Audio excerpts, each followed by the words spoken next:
آخر حضور صلی اللہ علیہ وآلہ وسلم نے 9 سال کی حضرت عائشہ سے نکاح کیوں کیا؟ حضور صلی اللہ علیہ وآلہ وسلم نے حضرت ابوبکر صدیق رضی اللہ تعالیٰ عنہ کے پاس ان کی بیٹی حضرت عائشہ صدیقہ رضی اللہ تعالیٰ عنہ کے نکاح کے لیے پیغام بھیجا۔ پھر حضرت ابوبکر صدیق نے کہا نہیں ہو سکتا۔ حضور صلی اللہ علیہ وآلہ وسلم نے حضرت ابوبکر صدیق رضی اللہ تعالیٰ عنہ سے کہا لیکن عائشہ تو میری، لیکن ام المومنین حضرت عائشہ صدیقہ رضی اللہ تعالیٰ عنہ، حضرت عمر رضوان رضی اللہ تعالیٰ عنہ، عبداللہ کے بعد آپ حضرت سیدنا ابوبکر صدیق رضی اللہ تعالیٰ عنہ نے ان کے بطن سے اس نے سیدنا ابوبکر صدیق رضی اللہ تعالیٰ عنہ نصیب فرمایا۔ خلیفہ المسلمین حضرت سیدنا ابوبکر صدیق رضی اللہ تعالیٰ عنہ کے مقدس خاندان سے تھے کہ اکبر رضی اللہ تعالیٰ عنہ کے گھر میں بنی ہوئی مسجد میں تشریف لاتے اور قرآن پاک کی تلاوت فرماتے۔ حضرت عائشہ صدیقہ رضی اللہ تعالیٰ عنہ موجود رہتی، فیض اٹھاتی اور ہر جنگ کی بچپن کا زمانہ ہی ہوتا ہے، لیکن اللہ رب العزت نے جن مقدس بندوں کو نوازنا ہوتا ہے اور بلند مقامات پر پہنچانا ہوتا ہے وہ انتظامی سے انہیں بے پناہ صلاحیتوں اور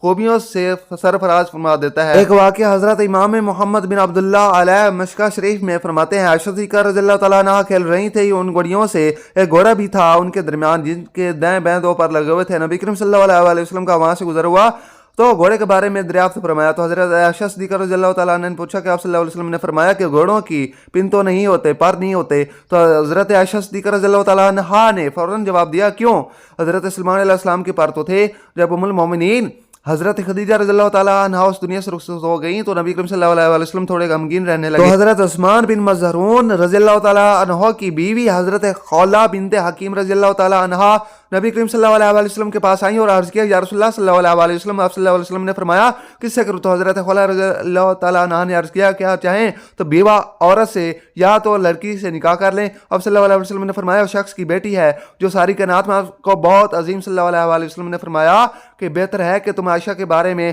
بات نہ کرو۔ حضرت خولہ رضی اللہ تعالیٰ عنہ فرماتی ہے کہ میں اس کے بعد سیدہ رضی اللہ تعالیٰ عنہ کے پاس گئی اور ان سے کہا تمہارے عزیز کہا ہے کہ وہ کون سی خوشخبری ہے؟ میں نے کہا عائشہ کا ذکر فرما رہے تھے۔ انہوں نے کوئی جواب دینے کی بجائے کہا عائشہ صدیقہ رضی اللہ تعالیٰ عنہ تشریف لانے کی باتیں کرتی ہیں۔ تو حضرت خولہ رضی اللہ تعالیٰ عنہ فرماتی ہیں کہ کچھ ہی دیر بعد حضرت ابوبکر صدیق رضی اللہ تعالیٰ عنہ تشریف لائے۔ میں نے ان سے اس بات کا ذکر کیا تو انہوں نے فرمایا کہ کیا یہ ان کے لیے صحیح ہے عائشہ؟ تو ان کی اللہ تعالیٰ نبی کریم صلی اللہ علیہ وسلم نے فرمایا کہ ابوبکر میرے اسلامی بھائی ہیں اور اسلامی بھائیوں کے ہاں نکاح کرنا جائز ہے۔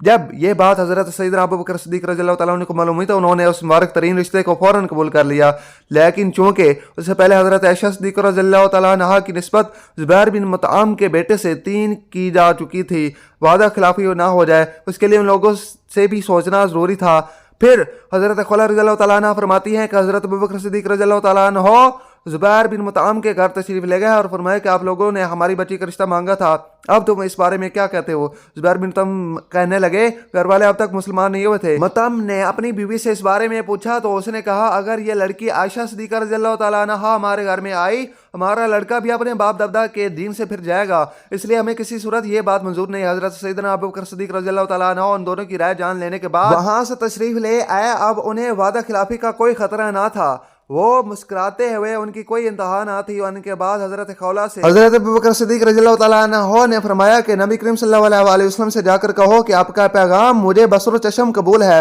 آپ تشریف لے آئیے۔ سیدنا ابوبکر صدیق رضی اللہ تعالیٰ عنہ کا پیغام سن کر نبی کریم صلی اللہ علیہ وسلم تشریف لائے۔ ابوبکر صدیق رضی اللہ تعالیٰ عنہ نے حضرت عائشہ صدیقہ رضی اللہ تعالیٰ عنہ سے آپ کا نکاح کروا دیا۔ حق مہر کی مقدار چاندی مقرر ہوئی۔ ام المومنین حضرت سیدنا عائشہ صدیقہ رضی اللہ تعالیٰ عنہ جب مکہ مکرمہ سے ہجرت فرما کر مدینہ تشریف لے آئیں تو اس وقت آپ نے اپنے رشتہ داروں کے ساتھ بروہ حارث ابن حزش کے محلے میں قیام فرمایا، یا آپ کے ساتھ ساتھ یا 8 مہینے تک مقیم رہیں۔ اس وقت مدینہ منورہ جس کی وجہ سے مدینہ منورہ ہجرت کر کے آنے والے اکثر بیمار ہونے لگے، ان حضرت ابوبکر صدیق رضی اللہ تعالیٰ عنہ اور ان کی صاحبزادی حضرت عائشہ صدیقہ رضی اللہ تعالیٰ عنہ بیمار ہو گئیں۔ حضرت عائشہ صدیقہ رضی اللہ تعالیٰ عنہ جب صحتیاب ہوئی تو حضرت ابوبکر صدیق رضی اللہ تعالیٰ عنہ نبی کریم صلی اللہ علیہ وسلم کے بارگاہ میں حاضر ہوئے اور درخواست کی کہ یا رسول اللہ آپ اپنی بیوی کو اپنے گھر بلوا لیجئے۔ حضرت محمد صلی اللہ علیہ وسلم نے ارشاد فرمایا اس وقت میرے پاس مہر ادا کرنے کے لیے رقم نہیں ہے۔ حضرت ابوبکر صدیق رضی اللہ تعالیٰ عنہ یا رسول اللہ صلی اللہ علیہ وسلم میری دولت قبول فرما لیجئے۔ چنانچہ نبی کریم صلی اللہ علیہ وسلم نے حضرت ابوبکر صدیق رضی اللہ تعالیٰ عنہ سے قرض لے کر حضرت عائشہ صدیقہ کے لیے بھجوا دیے۔ پھر دلہن لینے کے لیے حضرت ابوبکر صدیق رضی اللہ تعالیٰ عنہ کے گھر آئے حضرت ام رومان رضی اللہ تعالیٰ عنہ نے حضرت عائشہ صدیقہ رضی اللہ تعالیٰ عنہ کو، اب وہ اس وقت اپنی سہیلیوں کے ساتھ جھولا جھولنے میں مصروف تھی، حضرت ام رومان رضی اللہ تعالیٰ عنہ نے ان کا منہ دلایا اور بال سا اس جگہ لے آئیں حضرت جہاں انصار کی خواتین بیٹھی ہوئی تھی۔ حضرت عائشہ صدیقہ رضی اللہ تعالیٰ عنہ دلہن بنی ہوئی وہاں پہنچی تو مہمانوں نے کہا تمہارا آنا خیر و برکت اور نیک و بال ہے، یا طریقے سے بڑھ چڑھ کر استقبال کیا۔ دیر بعد نبی کریم صلی اللہ علیہ وسلم بھی تشریف فرما ہوئے۔ حضرت اسماء بنت یزید رضی اللہ تعالیٰ عنہ عائشہ صدیقہ رضی اللہ تعالیٰ عنہ کی سہیلی ہیں، بیان کرتی ہیں کہ اس وقت حضرت عائشہ صدیقہ رضی اللہ تعالیٰ عنہ کے گھر والوں نے نبی کریم صلی اللہ علیہ وسلم جیسے معزز ترین مہمان کی خاطر ایک پیالہ دودھ پیش کیا تھا، پھر اب صلی اللہ علیہ وسلم نے اسی خوشی دلی سے قبول فرمایا اور اس میں دودھ پی کر اسے حضرت عائشہ صدیقہ رضی اللہ تعالیٰ عنہ کی طرف بڑھایا کرتے ہوئے پیالے لے لیا اور اس سے تھوڑا سا دودھ پی لیا۔ اس طرح شوال کے مہینے میں حضرت عائشہ صدیقہ رضی اللہ تعالیٰ عنہ نبی کریم صلی اللہ علیہ وسلم کے مقدس کا شان میں بڑی سادگی سے رخصت ہو کر گئیں۔ پھر 57 ہجری کے ماہ ربیع حضرت عائشہ صدیقہ رضی اللہ تعالیٰ عنہ بیمار ہوئی اور انہوں نے وصیت کی کہ انہیں امہات المومنین اور رسول اللہ صلی اللہ علیہ وسلم کے اہل بیت کے پہلے میں جنت البقیع میں دفن کیا جائے۔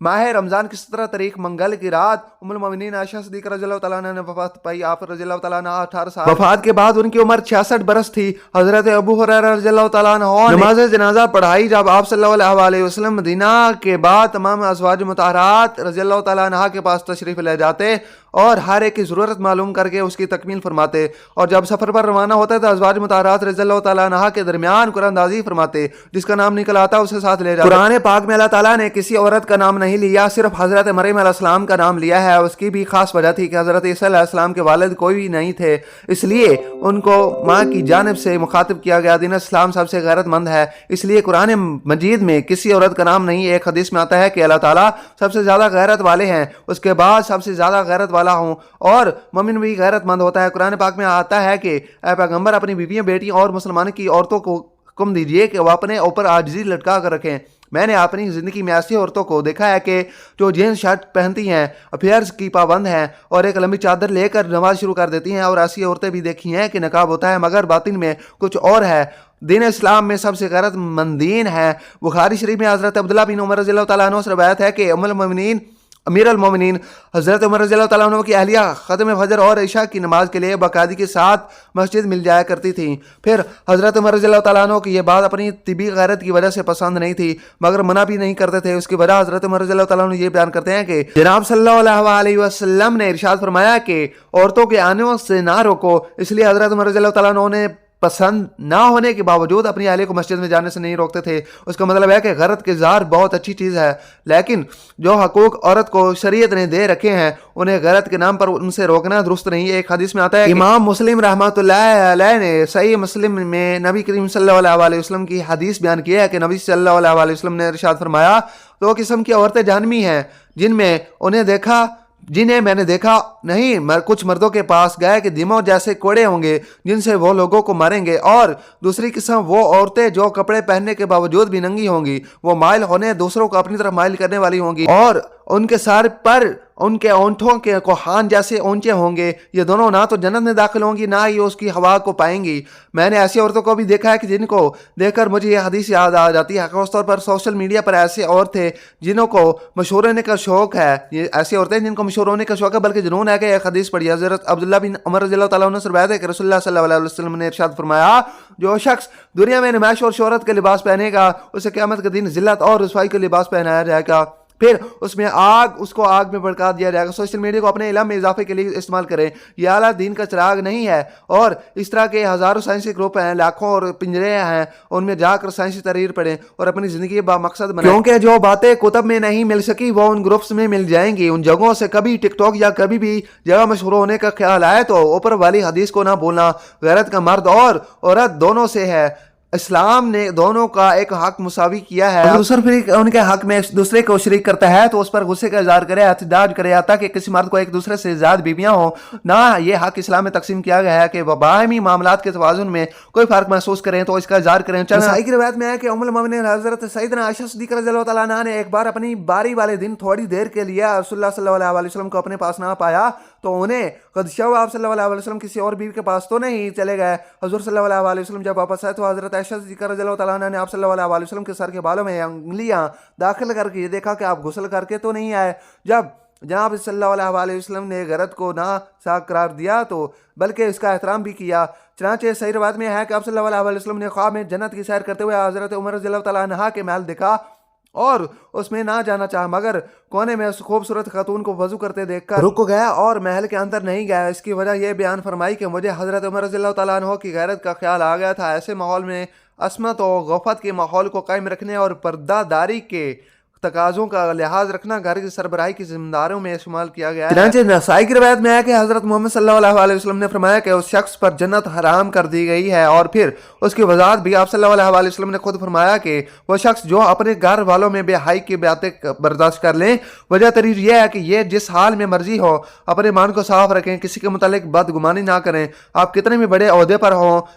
کبھی دین پر انگلی نہ اٹھائیں۔ ہمارا دین اس بات کو سخت ناپسند کرتا ہے اور اس کا بدلہ لے کر رہتا ہے۔ یہ بہت باریک نقطے کی بات ہے، کیونکہ ہمارا دین سب سے غیرت مند ہے۔ اپنے رویوں سے عہدے کی وجہ سے بعض دفعہ دین پر اعتراض کر دینا کہ حضرت عثمان رضی اللہ تعالیٰ عنہ کے خلافت سے دستبرداری کام کرنے والے باغی جب انہیں شہید کرنے کے لیے گھر میں داخل ہوئے تو امیر المومنین رضی اللہ تعالیٰ عنہ کی اہلیہ محترمہ حضرت نائلہ رضی اللہ تعالیٰ عنہ نے عربوں کی روایت کے مطابق سر کے بال بکھیر کر حملہ آوروں پر رحم کی دہائی دینا شروع کر دی۔ اس پر حضرت عثمان رضی اللہ تعالیٰ عنہ نے دور سے چلا کر آواز دی کہ اپنی چادروں، کیونکہ تمہارے ننگے سر ہونا میرے لیے ان لوگوں کے حملے سے زیادہ تکلیف دہ ہے۔ اس وقت حضرت عثمان رضی اللہ تعالیٰ عنہ بوڑھے اور ضعیف تھے۔ ابو داؤد کی روایت ہے کہ حضرت صلی اللہ علیہ وسلم ایک بار ام المومنین حضرت عائشہ صدیقہ رضی اللہ تعالیٰ عنہ کے پاس ان کے حجرے میں تشریف لائے تو ایک نوجوان ان کے حجرے میں بیٹھے ہوئے تھے۔ یہ دیکھتے ہی آپ صلی اللہ علیہ وسلم کے چہرے کا رنگ متغیر ہو گیا۔ جیسے ہی آپ صلی اللہ علیہ وسلم نے دیکھا، حضرت عائشہ صدیقہ رضی اللہ تعالیٰ عنہ نے بانپ لیا اور فوراً وضاحت کی کہ یا رسول اللہ، یہ میرا رضائی بھائی ہے۔ دعا ہے کہ اللہ تعالیٰ ہمیں نبی کریم صلی اللہ علیہ وسلم کے طریقوں پر چلنے کی توفیق عطا فرمائے، آمین یا رب العالمین۔ ناظرین، ہمارے چینل کو سبسکرائب کریں۔ ملتے ہیں کہ اگلی اسلامک ویڈیو میں، تب تک کے لیے اللہ حافظ۔